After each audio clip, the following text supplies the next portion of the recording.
Those of you who read my book, The Druid Code, will be aware in the final chapter how I talk about a theory I've developed based on the belief that a large tsunami took place across the northern half of Ireland.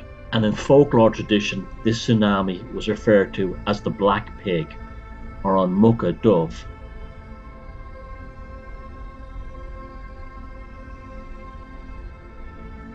Here in the townland of Muchdove, literally meaning the Black Pig, just south of the popular tourist village of Enniscrone in County Sligo, is a large mound, and adjacent to it is a sculpture representing a large pig or a large boar.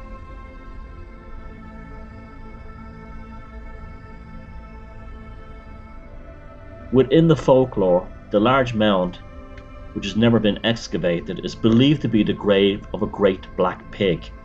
In the Irish old folklore, it is said that in South Donegal, an evil spirit took possession of an old sow, whose evil ways took to attacking and eating the local men, women and children. Some of the local hunters set on a mission to rid themselves of this vicious creature. The chase took them across much of the northern half of Ireland and into Sligo, and onto Easky nearby, where the beast was plunged into the sea, swam ashore again at Enniscrone strand, and was finally slain and buried. And this is where the town of Muchdove gets its name. What's interesting is across a large swathe of Ireland are various valleys and other interesting features along the landscape which refer to this black pig. Black Pig's Dyke, Black Pig's Trench, and so on. Within the folklore too, it also speaks of the black pig before it returned back to the sea, of having left the land poisoned and uninhabitable. Again, I believe that this was an allegorical description, true folklore, of a tsunami which took place in the region possibly around 2500 BC. You can also see the black pig statue commemorating the event looking out towards the sand dunes where the Atlantic and Killala Bay lies beyond, suggesting an association with destructive forces coming from the ocean.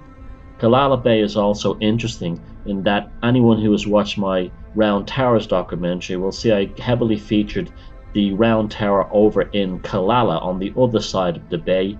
Here you can see I zoomed in to show the Killala Round Tower from the high point in the village of Enniscrone on the opposite side of the bay.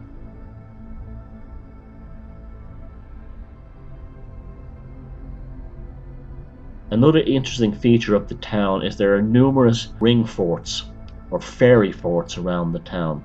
Again, the dating on these is speculative. Some people say from 500 BC on to 1000 years ago. It's almost impossible to tell, as is their intended purpose. There's little or no records other than they're believed to be the residing place of the Tuatha Dé Danann, who entered into the earth after their defeat by the Milesian Gaels, and then became the Sidhe. In all actuality, these were probably ceremonial centres that also performed a multifunction purpose.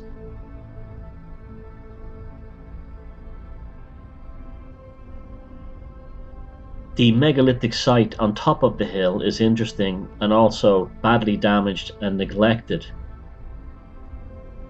A boundary wall splits the site in two, and although the stones are quite sizable and sandstone boulders, even with the high grass around them, they still remain very impressive. They give an excellent vantage point of the whole of Killala Bay, right across to Killala, which, as I've shown in both the Druid Code and in my other films, is a major site of much underappreciated megaliths and other interesting antiquarian structures which stretch along the western shore of the bay.